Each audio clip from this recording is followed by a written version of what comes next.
All right. Hopefully you guys are all ready for this. Are you ready for this? I'm still not ready for this. All right. You guys aren't going to believe this. Let me turn this down. Turn it. All right. I feel like we need some like introductory music here. You're not going to believe who's here. Who's here? Later Tater. Later Tater. Let me turn this down. Stand by. Testing 1 2 1 2 1 2 1 2 1 2 1 2. Oh, here, hold on one second. Let me grab this.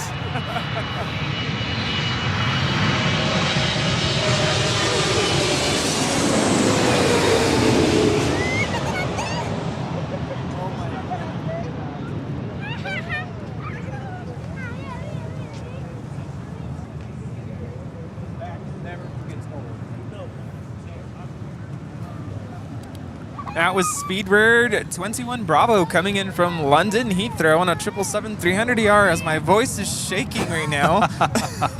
All right, so we have the man of the year. All right, stand right here if you don't mind, Mr. Howdy, y'all. Well, hold on. Sorry, we need more let me level. turn down the ATC real quick. Yeah, who wants to listen to them? No. Jeez. All right, Love let me- ATC. Yeah. All right, let's- Always talking confusingly. That's what ATC stands for. Look who we have here. Howdy, y'all. Later Tater. Congratulations, 2 years to ABL. Thank you so much. Honestly, would have thought you found something better to do by now, but hey, they pay me to look at the window at the airplanes. But By the way, actually, you pay me to look at the airplanes. Thank you to the American taxpayer. My creditors would be very disappointed if I lost this job. Oh my gosh. you do an excellent job up there. Everyone loves you. Well, that's good because I don't know how to do anything else. How long have you been up in the tower? I have been, oh my goodness, at LAX since 02. Oh, two. Okay. And I came in 92. So these are the last days of Tater. Uh-oh. 297 days. And I am out. Oh, no. Well, we have, y'all probably know this, but we have mandatory retirement. Oh, okay. At age 56, I have a 1-year waiver to stay beyond, so I should already be gone. But they love me so much, or they're so desperate for people. I think they love you. Yeah, because I'm a people, or at least I think I am. But so yes, you have 297 days of Tater left so far. Okay. Well, that's good. Yes. So when's the official retirement day then? I can't do math. Yeah, February 1st is my first day of retirement. Okay. All right. Right so we now. got until the end of the year then. All right. So far, Well, there are hints that they may ask me to stay for another. Oh. So we'll see. All right. Well, tell you what, you can always come and be a plane jockey with us. Yes. I don't know if I can do it as colorfully as y'all, but So where are you from? You've got a southern accent, right? just a wee bit. Yeah. But I'm from Texas, Texas. which I thought it was obvious actually. But yeah, I grew up in Houston. Still have folks there, Okay. and have managed to never actually work there. Oh. After 30 years, I've been all kinds of other places, but not there. Wow. So, had my chance, and But- then got there and sat in the tower for an afternoon at Houston Intercontinental, and it's like, I can't do this. Yeah. It's nothing but blue and white airplanes. All, there's, that was when Continental and United were just kind of merging. So, but it was all blue and white. So, it's like, man, this is so boring. And this is where it's at, right? This LAX? is where it's at. Yeah. If you want to see, there's probably a wider variety of airplanes here in North America than any place beyond JFK, maybe. Yeah. Possibly Toronto. But yeah, you'd have to go. San Fran has a few things we don't have. Yeah. Alaska, there's all kind of neat stuff, but for just the sheer variety, LAX has got to be near the top. Oh yes. Oh yes. We say that all the time. So, what's it like being up there? I mean, you seem to keep your cool. I always say that. Tater, Oh, Later yes. Tater, keep it as cool. How do you Well, do the that? key is I can turn my mic off. Oh, Ladies and gentlemen, Tater is not safe for work. I see. But yeah, no, it's there are moments. There Yeah. absolutely are moments. Y'all are listening to me on tower frequency normally, right? Right, On right. yeah. Right. And if you really want to hear the shenanigans, listen to ground control. Oh. Because Oh. ground control at LAX is horrible sometimes. And I'm not bragging, but there was a survey done a few years ago that came out and determined that ground control at LAX, specifically ground 1, which is the south side ground control, was one of the hardest positions in all of ATC. Wow. I don't know who did the study. I don't know what the methodology was, but maybe we can crowdsource out and somebody can throw it in the comments or something. Well, But why would that be though? Why? What's the? mainly because you just don't have any room to work. There are a lot of, we don't control the alleys on that side. Oh, right. Okay. There's, Charlie 6 and Charlie 7 are controlled by United. Charlie 8 is Alaska. Charlie 9 and Charlie 10 are American. Okay. And so they will push airplanes when they want to push them. And sometimes that means the guy that I was trying to bring in can't get in. Right. And now I have to eat it on my taxiway somewhere. And we don't have that much taxiway space. Right. Y'all went to DFW a couple weeks ago. Yeah. Yeah. All of this airport would fit in like one corner Yeah. of DFW. Oh, yeah. DFW, I've been in that tower. It is, DFW has 3 towers. Yeah. Oh, yeah. That's how big that airport is. Yeah. And they have run-up pads at the end of the runway where a guy gets there, he's not ready. Okay, just sit over there. I got nowhere to put that guy. Yeah. So ground control in particular is a challenge. Yes, it'd be a nice park if it weren't for all the noisy airplanes. But so it's never a dull moment. Yeah. You definitely got that going for you. Yeah. One of the other things that we have to deal with, and again, you don't see this as much on tower, although you do some, but LAX is one giant list of restrictions.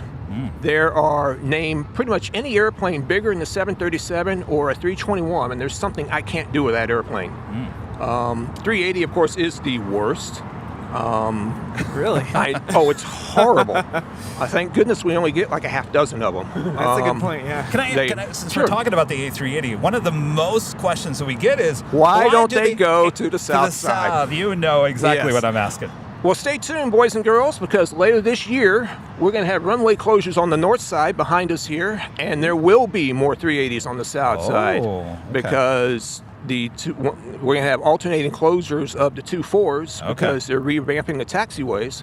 And so there will be a period where all those guys are ending up on the south side. Wow. They can land on 24 right, but they can't take off on 24 right. Okay. They can take off on 24 left. They can land on 24 left. Okay. But there's going to be a period where 24 left is closed. Interesting. And so they will have to go to 25. They can't use 25 right. Right. They don't fit on that runway. Right. And so that's, they will be. that's the wing is just too long, right? It's wingtip clearance. Yeah.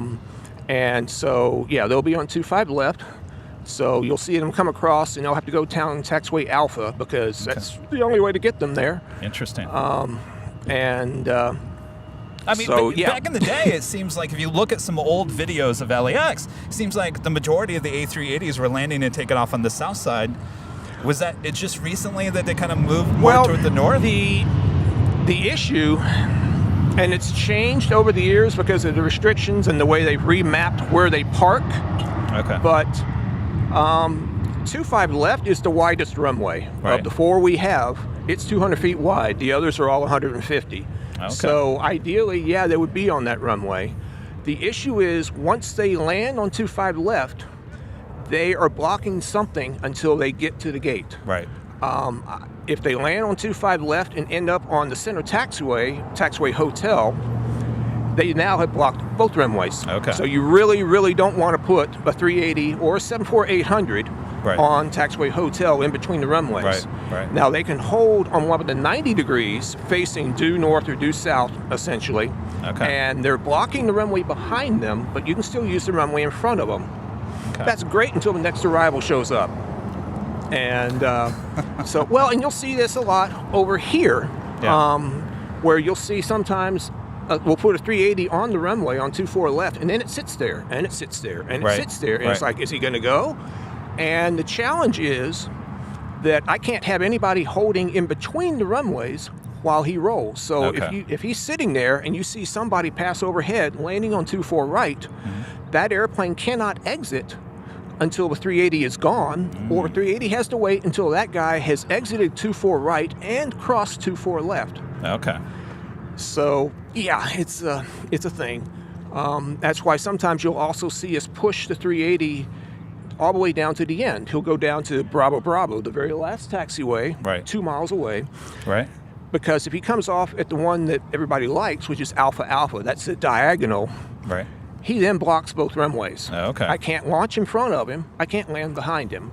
If I put him on the end taxiway, Bravo Bravo, I can still launch in front of him. Can't land behind him, but at least if I've got somebody, I can still go in front of him. So it's a lot of shooting the gap. Is this? I mean, these are all decisions that you have to make on the fly, basically, yes, right? Pretty much. I mean, a lot of it's timing. Yeah. And there are times that. Just an American Eagle. Yeah. No big whoop. There are times. Well, I mean, but still, I mean, it's a cool little Embraer jet. We call those E-jets, or some of us do anyway. But yes, it comes down to timing. And if you keep watching for a while, you will see times when it doesn't work the way we wanted it to. Right.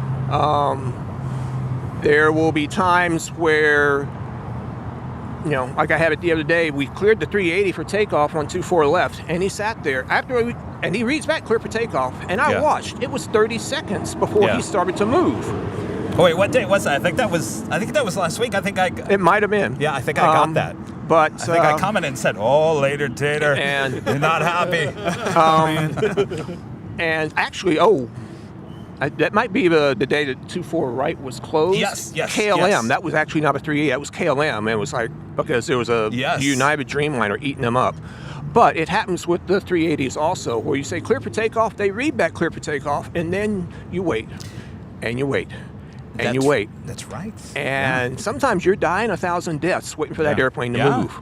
Because meanwhile, everything else is still moving. The guy on final for 24 right is getting closer and closer and closer. Right. And he can land, but he can't exit the runway. Right. Which is fine, except there's somebody behind him. There's somebody behind him. There's somebody behind him. Yeah. And sometimes that line goes all the way to the state line. Wow. I mean, y'all look at FlightAware or Flight Radar, one of those, and you can see sometimes the line goes nonstop from here to Phoenix. It was last Tuesday when they closed down 24 right. It was the day. You're right. It was the KLM was on the Dreamliner. What you said, go, and he wasn't going. He wasn't like, going. Go. Oh my gosh! And then shortly after that, I think that's when the Korean Air 747, I've never seen that before, made a drastic turn and got back in line. I don't know what was happening there. We aren't talking to them when they're out there because we saw them go, and then I think basically the spacing just was not working out for them. They ended up having to break him out and put him back on the downwind, bring him back in. And that doesn't happen. I mean, I've never seen a maneuver like that. That's very rare, right? Yeah, that was very odd. And you know, behind the scenes, I don't know what happened there. We're always like, where are they going with that guy? Yeah. Yeah, it's crazy. Yeah, and that KLM situation, that really was starting to get interesting. Yeah. Because you know, I told him, you know, traffic 3 mile final or whatever it was I said. And United had slowed down. It was a United Dreamliner. He was back to like 150 or something, which is about as slow as that airplane can go. Yeah. But 150 still means he's going over 2 miles a minute. Yeah. And he's only 2.5 miles from the runway. You know, it doesn't take that much math to figure out this is fixing to get really interesting. I would think I was calling the shots for you. I said, I think we're going to have a go around. I think we were close. behind the scenes, inside baseball. We were talking about it. Yeah. You know, it's like, okay, if United has to go around, we're going to do this. We're going to do this. I had already talked to the other tower controller and said, hey, I may have to go around. I can't go right because there was traffic at Santa Monica just north of us here, which restricts what we can do with airplanes when they hit the beach. Yeah. And so it was like, I may have to turn left, and he had nothing. And so he said, okay, whatever you need, you got my airspace. And so we were primed, and it was about 10 or 15 seconds from United having to go around. Wow. And that would have been interesting because he would have been right on top of KLM. Yeah. And so we would have had to give him an early turn. He'd have cranked it probably right over the middle of the airport. It would have looked awesome. El Segundo noise complaint lines would have melted to the ground with all the noise complaints. Yeah. So fortunately, we didn't have to get to that point. Gosh. But you're behind the scenes, you're always, okay, what am I going to do if this happens, if this doesn't happen? You always have to have a plan B. Yeah. You need to have a plan C. You got to have at least some vague idea of what plan D might be. I mean, can I ask Sure, you the absolutely. ultimate thing, and you do it very, very well, is you keep your cool. Even though it may be very hectic, honestly, I can't tell, and most people that watch the show can't tell either. We're in LA. Well, now Everybody here is an actor. It's all an act. Well, all right. Well, you do a great job. Where's that Oscar? Can we get him an Oscar, please? Yes. Well, you do that. Yeah, just keep the confetti off the runway. Love it. People love that, by the way. That was awesome. People, I still say, I don't know how you said that perfectly because I Well, wasn't talking, I wasn't doing anything. And that's one of those things where the opportunity is so rare for me to pull a stunt like that, and that was absolutely a stunt, because I had no airplanes on frequency. Right. I mean, because that's completely unofficial baloney, and so nothing like that. If there's actually something going on. No airplanes on frequency, no airplanes at the runway, nobody on the final, and I was on my own right then. Most of the time, the way we work, the guy you listen to, the person you hear on tower frequency saying clear for takeoff, clear to land, the tower controller we call local, they almost always have somebody sitting right next to them, plugged in, listening, doing a lot of the coordination back and forth, doing a lot of the keyboard entries, basically a second set of eyes and ears. If something goes wrong, they're controller B. So they go down with the ship just like you do. And they chime in sometimes, because sometimes I hear another voice all of a sudden pop in. Sometimes, more often when you hear that, that's a instructor. Because when we're instructing, the instructor has override capability to talk over the trainee. And so sometimes that's what you will hear. I gotcha. Sometimes it's a supervisor. Because the supervisor has the authority to tell you what to do with your airplane. They try not to. There can be some ruffled feathers, and there's always the issue of, does the supervisor really have the big picture? But that's their job. Gotcha. So the ultimate question, of course, we nickname you Later Tater. Is that okay with you? Is that okay? I think it's too late now. However, word has spread. Oh, yes. Yes. What's the word on the street? Oh, no. I mean, they know at work. So they call you Later Tater? I'm Tater. Yes, I am Tater. We have another nickname for another of your controllers. Tater Tot. Tater Tot. Yes, I just heard about this. Departure. Yes. Oh, and the best part is he found out with his kids. Because he was working one day, goes home, turns on the TV or whatever. He just told me this story a week ago. And your latest show popped up in his feed, and he says, I worked that day. So he clicks on it, jumps to about the timestamp where he knew he was working. He came on, and y'all said, this is Tater Tot or whatever. And now his kids call him Tater Tot. Oh my God. So yes. Look at the influence we have here on AVL. Yes. Oh my gosh. Oh yes. So yeah, it's infamous, I think, is the. Well, now most people ask, why is he called Later Tater? Oh, do they? Oh yes, that's the most asked question. So, do you want to explain? You said it. We've heard you say it a few times. Yeah. Well, I said it once to an actual airplane. That must have been that one time that we actually heard. Must be because there's been a little pushback on that, and so I now restrict my shenanigans to the ops vehicles. Yes, Ops 90, who we met yesterday. Oh, that's Buttercup. Buttercup, yes. Buttercup yesterday. I've never met him. It's just radio, back and forth, playing on the radio. I mean, he could walk up right now. I would have no idea. Nice guy. I've not actually heard him lately, but we work shift work. They work shift work. So if their shifts rotate, my shift rotates, whatever, I may not hear him for a month or two. I don't know. Oh, wow. But yeah, that's just so. I mean, how do you guys feel about the fact that now, we're kind of broadcasting you guys across the world? People now know you by these certain names, by your voices. It could be a lot worse, trust me. I mean, we talked to Buttercup yesterday, and I said, you're kind are kind of famous. And he goes, well, geez, I don't know. I've worked here 13 years. We never had anything like this before. You guys are kind of like celebrities now in the aviation world. Does this qualify me for SAG membership? Yes. We're going to start paying you royalties. Well, the thing is, we, as controllers, in this country, there's no law that says you can't listen to that frequency. Right. In other parts of the world, apparently, that is restricted. Right. But in the U.S., anybody with a radio is welcome to listen to police frequencies, fire frequencies, air traffic frequencies, I don't know what all else. Right.